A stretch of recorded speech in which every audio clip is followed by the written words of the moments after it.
you know, what a pain in the neck. I was sort of horrified. I didn't really, you know, understand what was happening. Disgusting with me. 7. My father and... I think it's the natural purification of the body. Well, it used to bother me as a teenager and a young girl, and mostly I think it bothered me because people sort of expected it to bother me a lot, so it did, and I had cramps. And later on, now it doesn't bother me. My name is Judy Marston, 38, 25, 36. Even though I may look like Miss Universe, up until today, I had one big problem. I repeat, I had one big problem. I was 15 years old and had never gotten my period. Even though my mother had told me that women get their periods between the ages of 8 and 17, I was still unhappy that I hadn't gotten mine. This morning, that all changed. My name is Johnny Stanton. For me, it all started when I went bowling with Judy today. I should have known something was different as soon as she got a strike. She's usually such a rotten bowler. Johnny, do you notice anything different about me today? No. Are you sure? You got rouge on? So what's so different about you? I got my first period today. So what? So what? It's only the first time I've ever gotten it, that's all. I'm 15 years old. So what's the big deal? It means that blood is flowing out of my uterus.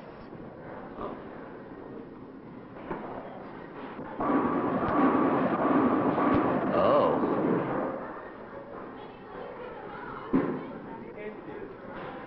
What Judy has just told Johnny is the type of oversimplification that can be easily misunderstood, especially if you get your information on street corners.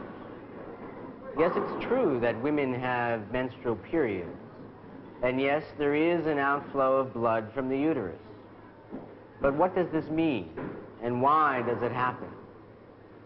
Let's take a closer look as Judy and Johnny learn more about what menstruation means. Those brownies up with the I'll be right back.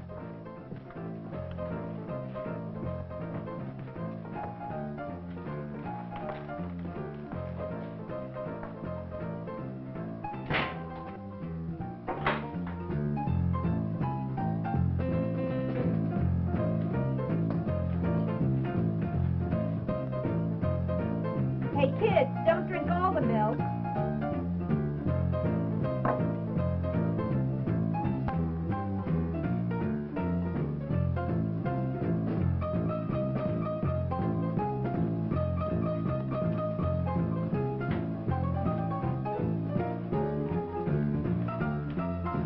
Maybe there's a good movie on. Yeah, maybe. Are you finished with the milk?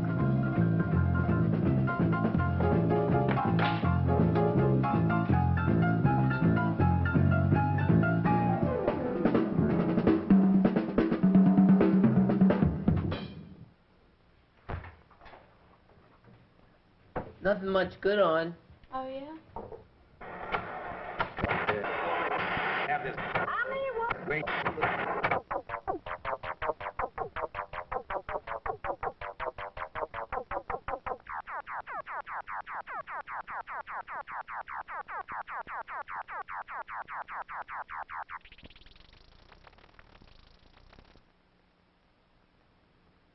You got that?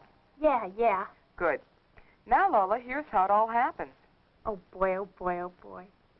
You know how sometimes you call me Franny, and my real name is Francine? Yeah. Well, sometimes I call this an egg cell, and its real name is ovum. That's because the egg cell comes from an ovary. Every woman has 2 ovaries, just as every man has 2 testes. The egg comes out of the ovaries, and the sperm comes out of the testes, and they meet in the female body in the fallopian tube. What, are you trying to confuse me or something? Now, Lola, look at me. See my head, see my body? They're connected by my neck. See the ovary? See the uterus? They're connected by the fallopian tubes. The fallopian tube is just another passageway in the body. I get it. The fallopian tube is just another passageway in the body. Right, except there are two of them, one for each ovary. Right. Now, once a month, the pituitary gland notifies one egg cell to mature, break out of one of the ovaries, and travel through the fallopian tube to the uterus. If the egg cell gets to the uterus without being fertilized, the lining of blood and tissue there that would house this growing egg cell is not needed. So the egg and the lining disintegrate and flow out of the body through the vagina. That's called menstruation. Menstrual what? Menstruation. What a funny word. Yes, it is, but it makes a lot of sense. It does? Sure. Menstruation comes from the Latin word menses, which means monthly. Oh, yeah. Why does that make sense? Because monthly, this lining of blood and tissue builds up to receive the egg that monthly breaks out of the ovary. You mean that every month a new baby could start growing there? No, Lola. Usually, when one egg cell is fertilized, the lining won't dissolve, and the body doesn't notify the ovaries to release any more eggs. I see. There's just one thing I don't understand, Francine.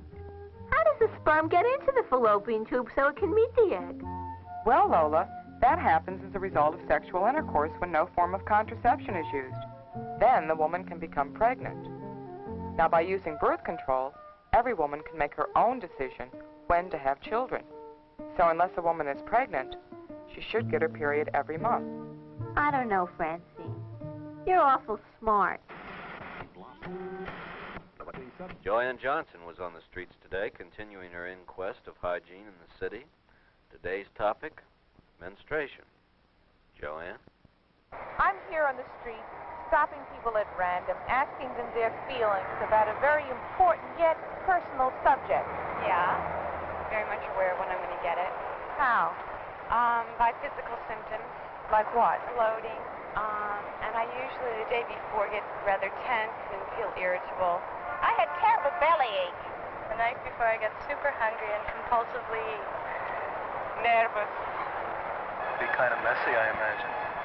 Messy. I have vegan hips. I didn't get mine until I was 14, and I was the last one in the crowd to get it. And I was also very underdeveloped and small, so I felt like a child, and I didn't feel like a woman until I got my period.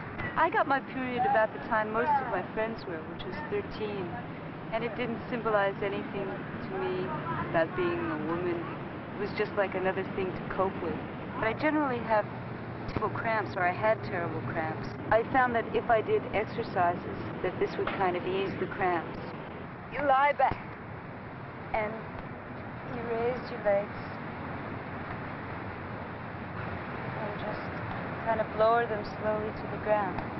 I flow very heavily, and I can use 2 tampons at once, when one napkin wouldn't be effective at all. And, well, they actually fit in side by side, and if you put one in and just hold the string, and then insert the other one just gently, it'll fit in beside it. You're really lucky that you can use tampons at this age, because when I was younger, they used to believe that you could only use a tampon if you weren't a virgin. But I think most mothers had that idea because tampons haven't been around for that long, really. Well, the trouble with this diagram is that it shows a standing figure. And I think when you're first starting, it's much easier to put one in when you're sitting down. The hardest thing to do is to find where to put it, because the vagina is located in the middle. It's not seen on the surface. So what you have to do is spread the outer skin apart, and maybe even use one of your fingers and feel where the entrance to it is. You take the tampon, insert the first segment of the applicator, you hold on to the rim, and then you push this down, and then you remove the applicator. And you don't have to worry about losing a tampon, because the cervix prevents it from going very far. So you just should be able to find it with your fingers. And sometimes tampons don't come with an applicator. Just put the tampon itself in, maybe even lubricate the tip to make it go in more easily.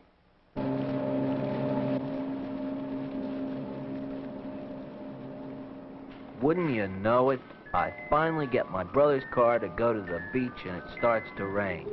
Not only that, Judy disappears off to her new home, the bathroom, and I get stuck lugging all this stuff to the shelter.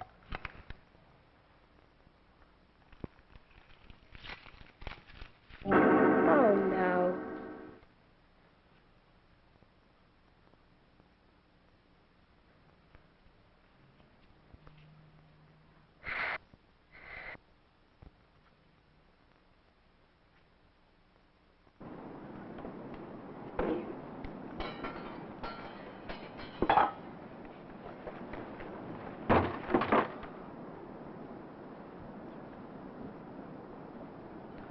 I can't understand it. The weather report said warm and sunny. I wanted to go swimming. Well, you can't go swimming. You're having your period. I can, too. Just because I'm having my period doesn't mean I have to stop doing everything.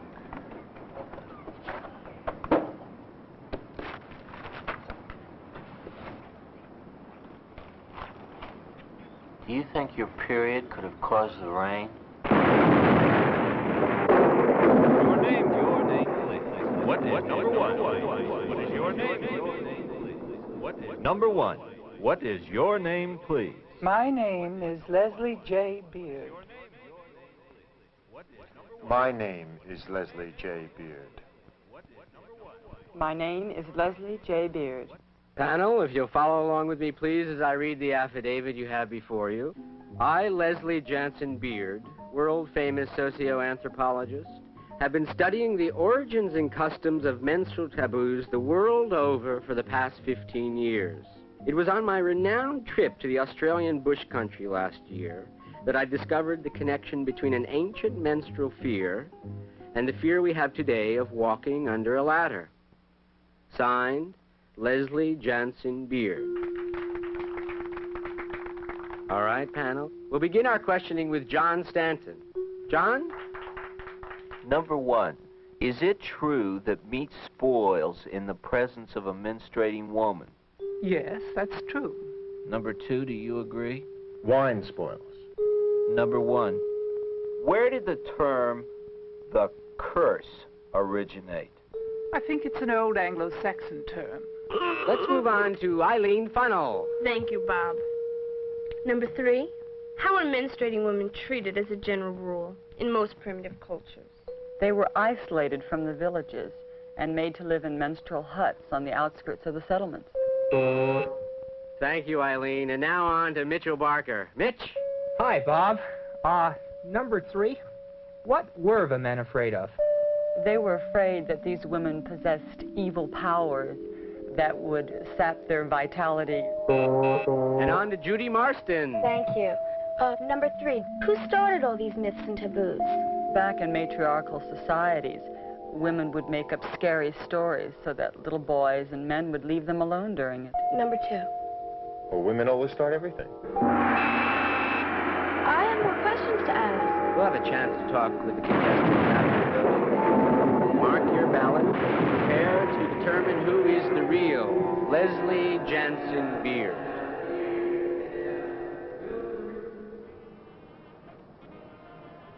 Now, here's a pad that has adhesive on the back of it, you see? And it sticks to your panties, and you don't need a sanitary belt. It comes in two sizes, regular and miniature.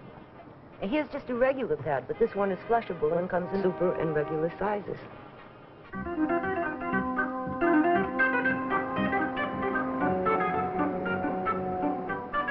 And this kind is narrower, and it tapers, and it has this discreet blue disposable bag that goes with it. Bright blue is discreet? Here's a super pad that has a pad within a pad for extra absorbency. I think I was more interested in a tampon. Well, we've got cardboard applicators, plastic applicators, and stick applicators. And then there's this kind that has no applicator at all. Okay, I'll take a box of those. Okay. $1.49. Hello? What you doing?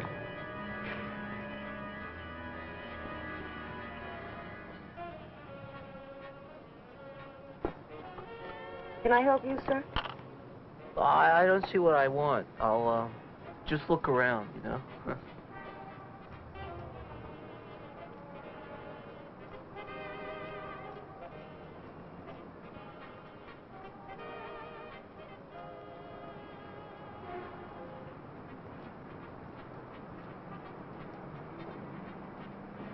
That'll be $1.89, sir.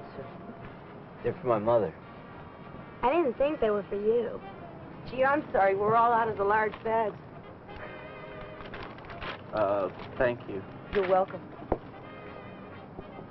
Well, you gonna come to Staten Island and see me play baseball today? Yeah, I guess so.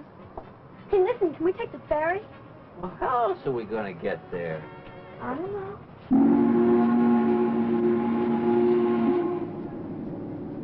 Who would have thought it? Just 7 short days ago, there I was, an innocent dumbbell kid. Now here I am, able to buy sanitary napkins without flinching. It's gonna be a good game today. I can really feel it. You feel what? Good and sick, and it couldn't all be from the boat. Maybe you're getting your period. Probably. Hey, look, there's the Statue of Liberty. Oh, yeah. You know, I never noticed it before, but she really looks pregnant. Yeah, she does. Nah, I guess she's just bloated. Yeah.